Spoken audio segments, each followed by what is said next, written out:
Hello everyone. इस video में हम यहाँ पर बात करने वाले हैं कॉग्निजेंट जेंसी हायरिंग के गेम बेस्ड एप्टीट्यूड क्वेश्चंस और उनके सॉल्यूशंस के बारे में। इसका जो पार्ट वन था उसमें यहाँ पर हमने डिस्कस किए थे काफ़ी सारे क्वेश्चंस एंड यहाँ पर उसमें हमने फर्स्ट चैलेंज जो था वो यहाँ पर डिस्कस किया था, जिसके बारे में मैं इस वीडियो में आपको बताऊंगा। देन जो सेकंड टाइप है उसके बारे में हम इस वाली वीडियो में बात करेंगे। तो अगर आप देखोगे तो पार्ट वन में हमने यहाँ पर डिडक्टिव लॉजिकल थिंकिंग जियो स्टूडियो चैलेंजेस के बारे में डिस्कस किया था, जिसमें आपको 6 मिनट्स के चैलेंजेस देखने को मिलते हैं। और आज इस वीडियो में हम बात करेंगे इंडक्टिव लॉजिकल रीजनिंग चैलेंजेस के बारे में एंड उनको हम सॉल्व करेंगे क्वेश्चंस को, जिससे आप इनमें अच्छा परफॉर्म कर पाओ। ठीक है। तो सबसे पहले तो पार्ट वन की जो आपको लिंक है वो डिस्क्रिप्शन में मिल जाएगी, जिसको आप जाके देख सकते हो, जिससे आपका जो फाउंडेशन है वो आपका यहाँ पर बन जाएगा। देन आप पार्ट टू के साथ कंटिन्यू यहाँ पर कर सकते हो। ठीक है। तो अगर आप देख सकते हो पार्ट टू ये था, पार्ट वन ये था जिसके मैंने ऑलरेडी पोस्ट कर चुका हूँ, तो इसकी लिंक आपको डिस्क्रिप्शन में प्रोवाइड करा दूंगा, जिसमें ऑलरेडी हमने इस चैलेंज को डिस्कस किया था। ठीक है। दूसरी बात, अगर आप यहाँ पर इन चीजों को प्रैक्टिस करना चाहते हो तो आपको यहाँ पर कॉग्निजेंट की जो मॉक टेस्ट है उसकी लिंक मिल जाएगी डिस्क्रिप्शन में, जिसको आप परचेज कर सकते हो। तो यहाँ पर आप देख सकते हो कॉग्निजेंट जेंसी मॉक टेस्ट, यहाँ पर आपको कम्युनिकेशन असेसमेंट, साथ साथ में आपको एप्टीट्यूड असेसमेंट के 2 मॉक टेस्ट मिल जाएंगे, टेक्निकल असेसमेंट के 2 मॉक टेस्ट मिल जाएंगे, साथ में आपको previous year questions with solutions यहाँ पर मिलने वाले हैं पीडीएफ में। साथ में आपको यहाँ पर प्रैक्टिस क्वेश्चंस एप्टीट्यूड के काफी सारे मॉक टेस्ट मिलने वाले हैं, जिसको आप यूज कर सकते हो अपनी प्रैक्टिस के लिए। ठीक है। सो ये सभी का आप यूज करके अच्छे से प्रैक्टिस कर पाओगे चीजों को। मेक श्योर कि आप इन चीजों को अच्छे से प्रिपेयर करने के लिए अगर आप चाहो तो मॉक टेस्ट में एनरोल कर सकते हो, लिंक आपको डिस्क्रिप्शन में मिल जाएगी। सो इस वीडियो में स्टार्ट करते हैं part two, game based aptitude Cognizant GenC का, जिसमें आज हम बात करेंगे इंडक्टिव लॉजिकल रीजनिंग चैलेंजेस के बारे में। And let's start. सबसे पहले इसको समझते हैं इसमें कैसे चैलेंजेस आते हैं। तो यहाँ पर जो ड्यूरेशन आप देख सकते हो 6 मिनट्स की ड्यूरेशन है। विजुअल रीजनिंग बेस्ड क्वेश्चन यहाँ पर पूछे जाते हैं, where you are suppose to find the pair of figures that follows the same rule as the given by in question. सीधी सीधी बात है कि यहाँ पर इन क्वेश्चंस में आपको कुछ फिगर्स प्रोवाइड कराए जाएंगे एंड उन फिगर्स को आपको बेसिकली एनालाइज करना है। अब एनालाइज करके आपको क्या पता लगाना है, आपको यहाँ पर ज्यादातर ऑब्जर्वेशन बेस्ड क्वेश्चंस पूछे जाते हैं।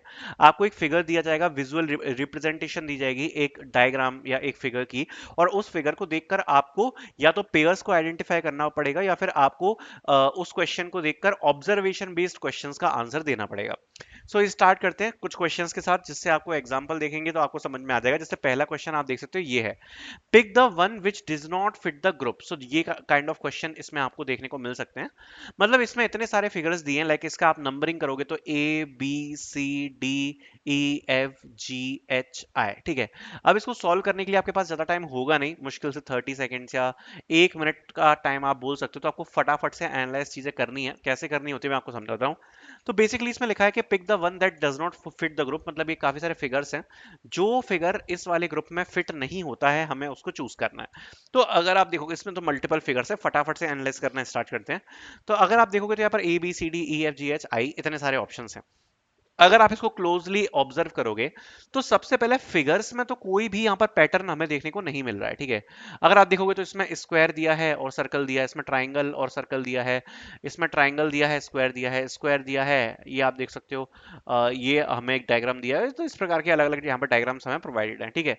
तो किसी भी प्रकार से कोई डायग्राम रिलेटेड टू पैटर्न इसमें ऑब्जर्व नहीं आ रहा है।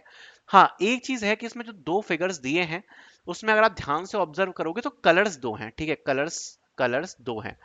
ठीक है। कितने हैं? 2, अगर ये अपना ऑब्जर्व कर पा रहे हो आप तो।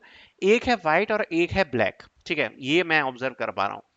एक जो फिगर्स है उसमें एक कलर दिया है जो कि है व्हाइट, और दूसरा जो कलर है वो दिया है ब्लैक। ठीक है। एक चीज जो मैं और ऑब्जर्व कर पा रहा हूं कि जितने भी व्हाइट कलर के डायग्राम्स हैं वो सारे फिगर्स में कहां पर हैं? सारे फिगर्स में बाहर, मतलब अलग अलग है। व्हाइट वाला डायग्राम अलग बनाया हुआ है और ब्लैक वाला डायग्राम अलग बनाया हुआ है। सारे फिगर्स में व्हाइट वाला जो डायग्राम है वो छोटा है और अलग है। ब्लैक वाला जो डायग्राम है वो यहाँ पर बड़ा है, और यहाँ पर ये भी दोनों आपस में सेपरेट है। लेकिन अगर आप ऑप्शन सी को देखोगे तो केवल एकमात्र ये ऑप्शन देखने को मिल रहा है जहां पर जो ब्लैक वाला डायग्राम है ऐसा ट्राइंगल करके कुछ बना है, और उस डायग्राम के अंदर अगर आप ऑब्जर्व करोगे तो यहां पर हमें एक स्क्वायर ऐसे देखने को मिल रहा है। ठीक है। तो एक डायग्राम के अंदर दूसरा डायग्राम है, इस वाले फिगर में एक डायग्राम के अंदर दूसरा डायग्राम। तो बाकी के ग्रुप में अगर आप देखोगे तो ऐसा नहीं है। बाकी के ग्रुप में दोनों डायग्राम्स सेपरेटेड है। तो इसका मतलब क्या है कि हमारा आंसर क्या हो जाएगा? सी हो जाएगा। ठीक है। तो सिंपल है। तो बेसिकली ये ऑब्जर्वेशन बेस्ड क्वेश्चन है कि आप डायग्राम को ऑब्जर्व कर रहे हो और ऑब्जर्व करके आप कोशिश कर रहे हो पता लगाने का कि यहाँ पर क्या चीजें तो अलग से दिख रही है। बाकी अगर आप कॉग्निजेंट के लिए इस प्रकार के क्वेश्चंस को प्रैक्टिस करना चाहते हो, मॉक टेस्ट लेना चाहते हो, एप्टीट्यूड प्रैक्टिस करना चाहते हो, टेक्निकल असेसमेंट प्रैक्टिस करना चाहते हो, तो आपको लिंक मिल जाएगी डिस्क्रिप्शन में मॉक टेस्ट की, जिसमें आप एनरोल कर सकते हो। उसमें आपको एप्टीट्यूड टेस्ट जो आपका है, जैसे कॉग्निजेंट में क्वेश्चंस पूछे जाते हैं वैसे ही क्वेश्चंस आपको इसमें देखने को मिलेंगे, तो उसका असेसमेंट आपको देखने को मिल जाएगा। टेक्निकल असेसमेंट भी आपको देखने को मिल जाएगा, और जो प्रीवियस ईयर क्वेश्चंस हैं टेक्निकल असेसमेंट के पीडीएफ में विथ सॉल्यूशन आपको मिलेंगे। और प्रैक्टिस टेस्ट आपको मल्टीपल देखने को मिल जाएंगे, जिसमें हर टेस्ट में 10 से 20 क्वेश्चंस हैं, और काफी सारे मॉक टेस्ट प्रोवाइडेड हैं जिनको आप प्रैक्टिस के लिए यूज कर सकते हो। डीआई का अलग से मॉक टेस्ट प्रोवाइडेड है, ठीक है, तो ये आप सब यूज कर पाओगे। लिंक आपको डिस्क्रिप्शन में मिल जाएगी। मॉक टेस्ट आप परचेज कर सकते हो, प्राइस बहुत कम है, तो ये आपकी प्रिपरेशन में काफी ज्यादा हेल्प करेगा। नेक्स्ट क्वेश्चन के बारे में बात कर लेते हैं। तो इस प्रकार के भी क्वेश्चंस आपको देखने को मिलेंगे, तो ये क्वेश्चंस भी आपको देखने को मिल सकते हैं। तो इसमें क्या होता है बेसिकली, जैसे कि सपोज आप देख पाओगे तो यहाँ पर एक देख सकते हो आप, काफी सारे डॉट्स हैं, ठीक है। तो ये क्वेश्चन तो आप वहीं पे सॉल्व करोगे। इस क्वेश्चन में होता क्या है, काफी सारे डॉट्स आपको देखने को मिल रहे हैं। काफी टाइम में इस क्वेश्चन में क्या होता है कि ये जो डॉट्स हैं, वन बाय वन ये जो डॉट्स हैं ये लाइट करेंगे। जैसे सबसे पहले मान लिया कि ये वाला जो डॉट है ये रेड हो गया, तो ये डॉट सबसे पहले रेड हो जाएगा, ठीक है, और उसके बाद वो लाइट चली जाएगी। तो जैसे ये रेड हो जाएगा तो आपको सबसे पहले इस पर क्लिक करना, आपको याद रखना कि ये वाला डॉट यहाँ पर रेड हुआ था, ठीक है। फिर सपोज ये वाला डॉट रेड हो गया, और फिर लाइट चली जाएगी, और फिर से ये जो है वो ग्रे हो जाएंगे। तो अब आपको याद रखना है कि सबसे पहले ये वाला डॉट यहाँ पर रेड हुआ था, फिर सेकंड नंबर पे ये वाला डॉट रेड हुआ है, तो आपको सबसे पहले इस पे क्लिक करना है, फिर इस पे करना है। फिर सपोज ये वाला डॉट रेड हो जाता है, और फिर से ये ग्रे हो जाएंगे सारे के सारे। तो आपको याद रखना है कि सबसे पहले ये फर्स्ट पे रेड हुआ था, ये सेकंड पे रेड हुआ है, और ये थर्ड पे रेड हुआ है। तो आप पहले इसको क्लिक करोगे, फिर इसको, फिर इसको। अब सपोज ये वाला डॉट रेड हो जाता है, ठीक है, ये वाला डॉट सपोज रेड हो गया। अब आप याद रखोगे सबसे पहले ये वाला डॉट रेड हुआ था, फिर ये हुआ, फिर ये हुआ, अब ये हुआ है। तो इस प्रकार से धीरे धीरे डॉट्स यहाँ पर रेड होते चले जाएंगे, और आपको नंबरिंग याद करनी पड़ेगी, सबसे पहले कौन सा डॉट रेड हो रहा है, फिर कौन सा रेड हो रहा है, ठीक है। और ये जो नंबरिंग आप जितनी लंबी याद रख पाओगे उतना आपका स्कोर इसमें बढ़ता जाएगा, फिर आपके दोबारा से रीसेट हो जाएगा। तो बेसिकली आपको कोशिश करनी है कि आप यहाँ पर याद रख सको पैटर्न, जो भी पैटर्न में डिस्प्ले हो रहे हैं डॉट्स रेड रेड होके, सबसे पहले ये रेड हुआ, फिर ये रेड हुआ, तो उसको आपको रिमेंबर करके उसी को क्लिक करना है। तो ये वाले भी क्वेश्चंस आपसे यहाँ पर पूछे जा सकते हैं। एक और टाइप के बारे में बात कर लेते हैं, ग्रिड, और ये सबसे ज्यादा कॉमन टाइप है, ठीक है, काफी ज्यादा कॉमन है, और मेरे हिसाब से ये वाले क्वेश्चंस आपको जरूर देखने को मिलेंगे आपके एग्जाम में। जिसमें क्या होता है, आपको इधर एक पैटर्न दिया जाता है और आपसे बोला जाता है कि इस पैटर्न को ऑब्जर्व करो और बताओ कि ये जो चार ऑप्शंस दिए उसमें से कौन सा ऑप्शन करेक्ट होगा। तो बेसिकली आपको यहाँ पर ये जो पैटर्न दिया है इसको ऑब्जर्व करके ये बताना होता है कि इस साइड के जो ऑप्शन है उसमें से आपको कौन सा ऑप्शन सही लग रहा है। तो आपको पैटर्न ऑब्जर्व करना पड़ता है। अब अगर आप इसमें देखो तो डिफरेंट डिफरेंट पैटर्न है, ठीक है। अगर आप देखोगे तो इसमें बस एक जो कॉमन चीज हमें दिख रही है कि ऊपर की रो पूरी प्लस है, नीचे की रो पूरी प्लस है। इसमें भी ऊपर की रो पूरी प्लस है और नीचे की रो भी पूरी प्लस है। तो ये हमें कॉमन चीज देखने को मिल रही है इन दोनों ही पैटर्न्स में। बाकी एक चीज और हमें देखने को मिल रही है, जो बीच की रो है उसमें तीनों अलग अलग डायग्राम्स है, ठीक है। तो बेसिकली ऊपर की रो पूरी प्लस है, नीचे की रो पूरी प्लस है, और बीच की रो में अलग अलग डायग्राम्स है। तो यही तो हमें देखने को मिल रहा है इस वाले पैटर्न में, ठीक है। तो अब इसमें देखते हैं, क्या इसमें ऊपर की रो प्लस है? नहीं है, तो ये ऑप्शन नहीं हो सकता। क्या इसमें ऊपर की रो प्लस है? हाँ है। क्या इसमें नीचे की रो प्लस है? हाँ है। क्या बीच के तीनों डायग्राम अलग अलग हैं? तो ये ऑप्शन सही हो जाएगा, ठीक है। तो एक तो 3 सही हो गया, ठीक है। क्या इसमें ऊपर की रो प्लस है? हाँ है। क्या इसमें नीचे की रो प्लस है? हाँ है। क्या इसके तीनों डायग्राम्स अलग अलग हैं? हाँ है। तो क्या ये सही हो जाएगा? सही हो जाएगा, तो ऑप्शन 2 भी सही हो गया। क्या इसमें ऊपर की रो प्लस है? हाँ है। क्या नीचे की रो प्लस है? नहीं है, तो ये भी ऑप्शन सही नहीं हो पाएगा। तो इसका आंसर क्या होगा? 2 एंड 3, ऑप्शन नंबर 2 एंड 3। तो ये ऑब्जर्वेशन बेस्ड क्वेश्चन है।